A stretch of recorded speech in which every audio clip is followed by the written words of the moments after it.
Estava aqui refletindo sobre uma passagem de 2 Coríntios, capítulo 3, versículo de número 3. Mas eu quero ler do verso 1, 2 Coríntios, capítulo 3, verso 1 ao verso 3. Porventura começamos outra vez a louvar-nos a nós mesmos, ou necessitamos, como alguns, de carta de recomendação para vós, ou de recomendação de vós? Vós sois a nossa carta escrita em nossos corações, conhecida e lida por todos os homens. Porque já é manifesto que vós sois a carta de Cristo ministrada por nós e escrita não com tinta, mas com o Espírito de Deus vivo, não em tábuas de pedra, mas nas tábuas de carne do coração. O que me veio à mente quando eu li essa palavra? Estava pensando eu aqui, que sobre a questão que um dia desse eu vi alguma coisa sendo citado na questão dos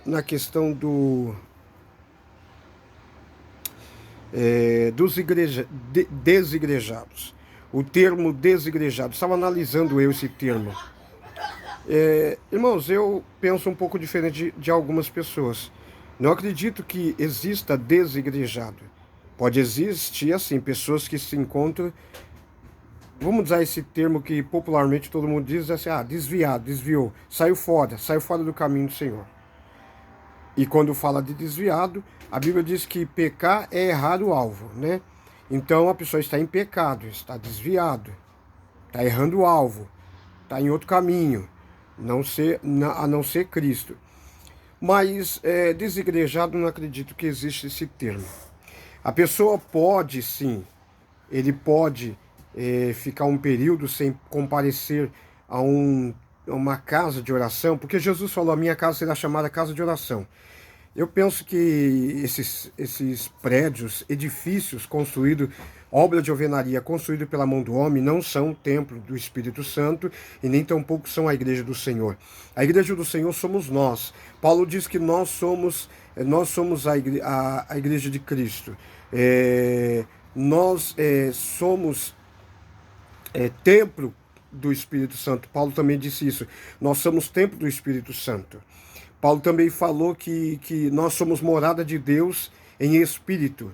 Então, se nós somos morada de Deus em espírito, Deus não vai morar naquela casa de alvenaria feita pela mão dos homens.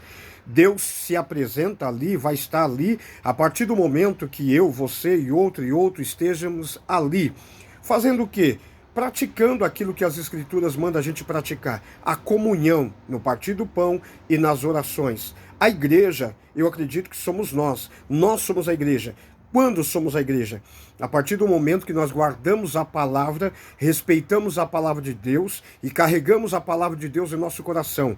Como disse Paulo aqui, vós sois a nossa carta escrita em nossos corações, conhecida e lida por todos os homens. Porque já é manifesto que vós sois a carta de Cristo ministrada por nós e escrita não com tinta, mas com o Espírito de Deus. Quer dizer, Paulo sabia, nós ministramos o Evangelho, pregamos o Evangelho para vocês, vocês aceitaram, vocês aderiram ao Evangelho, vocês estão vivendo conforme o Evangelho, vocês estão praticando o Evangelho, então vocês são agora a carta. Vós sois a nossa carta escrita em vossos corações, conhecidos e lida por todos os homens, porque já é manifesto que vós sois a carta de Cristo. Então, eu penso que quando a gente adere ao Evangelho, procura estudar as Escrituras, viver as Escrituras, participar das Escrituras, estudar as Escrituras, ir atrás de conhecimento, de busca de conhecimento sadio das Escrituras, a gente entende que a gente somos a Igreja de Cristo. Nós somos a Igreja de Cristo. Claro que a Igreja de Cristo ela tem que ter um lugar. Como a igreja do passado tinha que ter um lugar, tinha que ter uma casa, eles faziam reuniões nas casas, depois posteriormente foi surgindo as igrejas, mas as reuniões eram feitas nas casas dos irmãos, e ali ia se comunicando um com o outro e formando uma igreja. Quando no ajuntamento dos irmãos, ali se reconhecia uma igreja, o estabelecimento de uma igreja, surgia-se uma igreja, às vezes na casa de alguns irmãos surgia igreja. Priscila, Áquila, essas pessoas tiveram igreja na sua casa, formada na sua casa. Então eu penso que, e outros também, eu penso que a igreja somos nós, a partir do momento que nós vivemos a palavra. Por que eu digo isso? Porque, vamos pensar, a gente está dentro, você está participando de uma denominação. E dentro dessa denominação tem um pastor ali, um líder, que ele não tem um conhecimento e nem busca ter um conhecimento aprofundado das Escrituras. Então ele não tem habilidade e capacidade para te ensinar as Escrituras, nem para expor as doutrinas, ou seja, para fazer exposição daquilo que é considerado como ortodoxia, doutrinas ortodoxas para a igreja, fazer a apresentação dessas doutrinas, fazer a apresentação do que realmente o Senhor quer que a igreja saiba, que é do plano da salvação, a misericórdia do Senhor, do plano da reconciliação, que o Senhor nos deu o ministério da reconciliação por meio de seu Filho, nos reconciliando-se consigo mesmo, com a gente, por meio do seu Filho, que o seu Filho praticou, Jesus Cristo era a propiciação, ou participou, ou praticou propiciação, ou foi a propiciação pelos nossos pecados, ele fez, ou melhor dizendo, ele fez expiação pelos nossos pecados. Então temos que entender o que? Se Jesus fez tudo isso, nós hoje recebemos tudo isso, acreditamos nessa palavra, acreditamos no que a palavra fala, então, e fomos batizados por imersão, recebemos a palavra, participamos da Santa Ceia com os irmãos. Por isso que eu acredito que aí é que está. Estas casas de oração, elas existem justamente por isso, porque tem que ter os momentos de oração, a igreja participa da comunhão, e a comunhão, para os irmãos participar da comunhão, tem que ter esse recinto, esse lugar de oração. Para participar da Santa Ceia, os irmãos precisam, como os irmãos precisaram no passado do cenáculo, eles precisavam do cenáculo, então para participar ali da Santa Ceia, de casas que Jesus mandava, as casas que Jesus mandava eles preparar para poder participar da Santa Ceia com eles. Então eu preciso desses lugares para participar da comunhão, das orações, do partir do pão, da Santa Ceia que os irmãos participavam. Tem que ter esse ambiente. Mas esse ambiente não é a igreja. A igreja somos nós. Por quê? Porque nós é que carregamos o bom cheiro suave de Cristo para o mundo. Nós é que levamos o Evangelho. A nossa boca, a nossa mente que pensa em Cristo, a nossa boca que professa Cristo, os nossos ouvidos que têm prazer em ouvir a palavra de Deus e o nosso coração que segura e guarda a palavra de Deus é que se torna a igreja do Senhor Jesus Cristo. Nós somos a igreja. Agora, esse termo desigrejado, por mais que se eu ficar um mês sem participar de um culto, eu sei que não é bom, porque ali você participa da comunhão com os irmãos. Embora hoje, irmão, nas igrejas é muito difícil, você fala que vai para participar da comunhão, na realidade ali você participa mais de confusão. Porque muitas vezes você entra na igreja, as pessoas estão olhando sua roupa, olhando o seu status, procurando ver o seu status social, vendo a sua vida, procurando investigar a sua vida para ver como que você está financeiramente, como que você está conjugalmente, como que você está emocionalmente, procurando investigar a sua vida em vez de participar da comunhão, em vez de falar, irmão, prazer em revê-lo, é prazer em ter o irmão aqui, prazer em comunhar, é prazeroso ter o irmão aqui para podermos participar dessa comunhão junto, comunhão em Cristo Jesus junto. Então, os irmãos entendem que eu penso que a igreja somos nós. Por quê? Porque você está no meio da rua e de repente Jesus vem e você não está dentro de uma casa dessa, de um local desse de oração, de partir o pão, você não está ali. Mas aí Jesus veio, porque Jesus vai vir de repente, Jesus vem. E aí o que acontece se você não está dentro de uma igreja dessa, se a tua fé não está acesa, se a tua vida não está atrelada à palavra de Deus, se você não está procurando viver conforme a palavra?